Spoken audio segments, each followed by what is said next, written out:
Hi again, everyone. I'm sorry for all these technical difficulties, but we are back, and we're back with Devora Goldberg. Devora, you were just telling us a little bit more about, you were saying how hard it is to keep this commitment. I think a lot of women feel this commitment of family purity. It's hard. I mean, you couldn't touch your husband, you wanted a hug, and yet you were committed to this to taharat mishpacha, to the laws of family purity, where there is no physical touch, even in a time when you so wanted it. How would you respond to women who feel this is just too difficult? So when people say that it's too difficult, it's definitely something which requires some restraint, some commitment, some sense of um, holding yourself back, but really seeing the whole picture. We do the same thing every day when we stop at a red light, when we stop at a stop sign, when we go to a store and we don't walk out with our merchandise without paying for it. We all practice the sense of restraint, and there's a reason why. So the Torah presented this to us, and the reason why we have this mitzvah, or what is the benefit of it, is that when we pull apart and restraint from physical connection with our husband or husband to the wife, it's what I call love in a champagne bottle. So you look forward to this time when it's after your period and it's after the 7 clean days and you're finally immersing in the mikvah.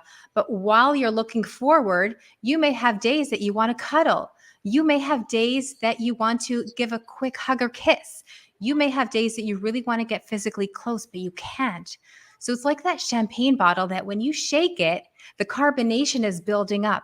So you have this excitement inside of you, but it's being confined to a bottle. It's being confined to inside of you. It's being confined inside of your husband. There's one person you can share this with, and you're waiting and you're waiting and you're excited and you're holding back, but you want to hug and you want to be intimate, but you can't.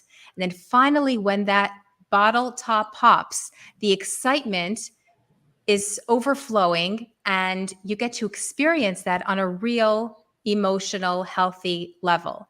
And that's really what the Torah has imbued within the Jewish marriage. Did I even answer your question? Because I feel like I went off on a tangent a bit. No, you definitely did. You definitely answered. That's great.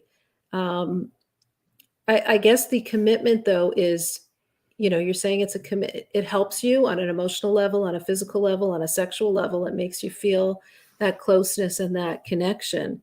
Mm-hmm. What about someone who doesn't feel that way? What about if it's not working in that way, or situations where it might be extreme and not working? Is it then that we just fall back on the fact that this is a commitment that we have to God? Or what is it that keeps you from holds you and keeps you doing it in those situations? Right. So that's a great question. And I think there's two sides to that. So number one, the question is, how do we see the benefit of it in our lives? And number two, if we feel that, hey, this is doing nothing for us, why would we keep it? Why would we continue acting this way? So number one, I think that anyone could see the benefit of this because we have the rule, I call it the rule of constant, where anything in this world which is constant becomes boring over time. Our Mhm. favorite place to vacation, our palm trees outside, unless we actually work hard and we're always, enjoying it. But yeah, maybe that's not a good example. Our favorite restaurant, anything could become boring over time. And the Torah knows that there's no difference between husband and wife as well. We live together. We're under the same roof. We share a life. We're making decisions together. We're raising our family, hopefully, together. And it can get boring. So let's spice it up. And this is how it is literally embedded within our marriage. Now, if someone feels like this is doing nothing for me, or I don't feel like doing it this month, I did it last month, I'll take a break. So that's the time to realize that it's God's will. And with us doing God's will, not because we want it, but because Hashem wants it, that is actually connecting to Him and bringing Him into our marriage, into the three-pronged relationship that we have. It's not only the connection, as you know, that we have with our husband, but that's bringing Hashem into the home as well.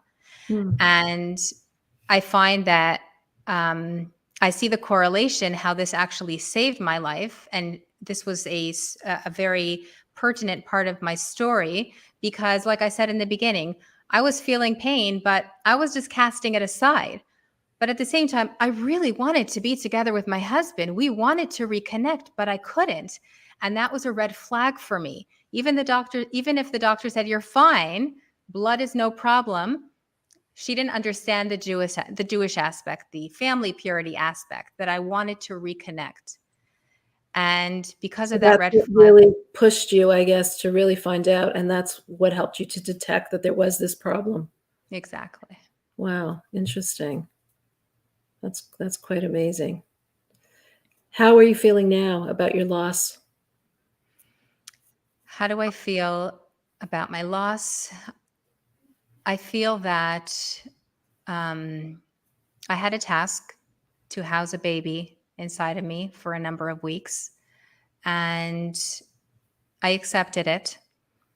Um, I feel I feel that I beautified the moment by connecting to song that helped me really ground me in that moment. And like I said, it's probably one of my favorite songs, "Come With Me, Little Neshama," that really Mhm. just really grounded me in that moment and connected me with this baby. I do connect with my baby soul. I say it's capital not every single day when I remember, I should say, because it's a soul and it's a part of me and it's a part of the family. Well, Um, for those who don't understand, what do you mean you say his capital? You say his chapter in Psalms corresponding to exactly. his age. Okay, Correct. Yeah. interesting. So Right. I'll say my kids' capital, their chapter as well, and I'll say this, and I say the Psalm of the Soul, however whatever age it is. Right now, it's about 6. It's Hmm. been about 6 years.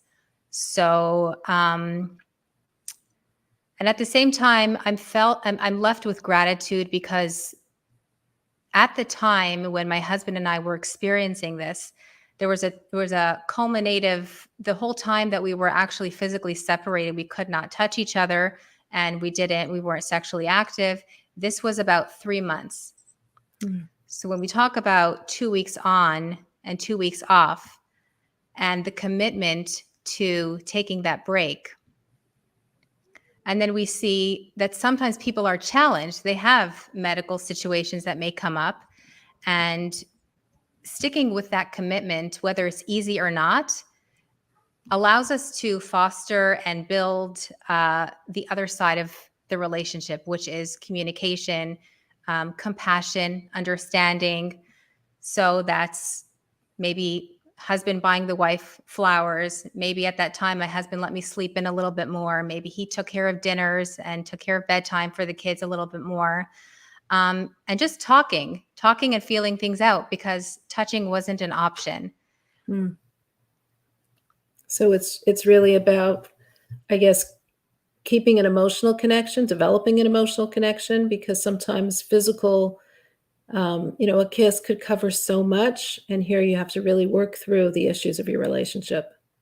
So in Exactly. those 2 weeks where you're not touching, you're actually looking at the relationship as a whole, as, as not only the physical aspects of it, but also the emotional and other parts of it where you're really working on Absolutely. it. And, Interesting. and I have heard from some women that it's very hard for them. It's a very hard mitzvah to keep the time away from their husband, the preparation for the mikvah in the midst of a very busy day, or sometimes you're on vacation and you got to fit it into your schedule. And I was going somewhere with this. How it's Um, difficult, how it's sometimes difficult. Yes, the emotional side is very real. Mhm. And yes, we dealt with it for 3 months, being separated while we were under the same roof, but not touching for 3 months. But even for 2 weeks, it's very real. It's a feeling that you really want to be together. And I think acknowledging that to yourself as a woman and also acknowledging that between husband and wife is super important to get through it because you're acknowledging that you want each other. So that's a good thing. And you can say, this is hard, but you know what? We have 3 more days. We got 2 more days. I'm really excited. What are we going to do exciting? We're going to have a dinner and, spice it up, make it exciting, and tell each other that you really miss each other, because that's the essential component to a marriage. Right. Wow. I'm curious what happened with your children. How did they react did they understand what happened when you came back after Yom Kippur? They did understand. I did explain to them that I was pregnant and the baby was supposed to grow in the middle of my stomach, and it was growing on the side, and it was stopping right there, and there's only so much place that the baby can grow. And they were sad. They've reminisced over the years, if the baby had been born, we would have had a sibling this or this or this age. And we talk about it because it's a form of grieving, of mourning, of loss, of what could have been. And we make space for it, and we talk about it, and we just acknowledge what was and thank Hashem for our health. And I think it gives kids an extra sense of compassion, knowing that different things happen in different people's lives. Right. And it's not always so rosy. Right. Well, Devorah, we're happy that you are here with us today. We're glad that you're well and healthy, and that you found this pregnancy in the right time so that you could save your life. God forbid what could have happened if you hadn't gone to the hospital that day. Mm-hmm. Is there any message or lasting thoughts that you want to share with us about your story? I think my thoughts. Sorry. What you take from it, what you think back when you think of that story. What's the lingering message that you have for it? I think my lingering message is, and something that I always reflect upon, is that we are all on a journey in life. And I know that sounds cliche. People talk about it all the time. We're all on a journey. But I think that if we look within ourselves and we reflect somewhat, I like to meditate sometimes, just sit in silence, understand what's going on, understand that there's a reason why things happen, finding a deeper meaning, finding beauty in it. That's essentially what I did when I found out that I was pregnant and that the baby was going to be taken out, and that my life was being saved, essentially. And just to realize that there's a bigger picture, that in the moment we may not see it, but thinking ahead, that there's going to be a moment of retrospect. I'm going to feel better. It's going to be okay. It's going to be fine. There's a reason for this. And being present in the moment, that for me it's something that I think it takes me through life. And I think it's something that we can all live use by. that message. Yes, Yeah. absolutely. We all have our own stories. 100%. Thank you so much for joining us tonight, Devorah. We wish My you pleasure. only nachas from all your children and only good health Amen. and happiness. Thank you. Thank you. You too. Good night.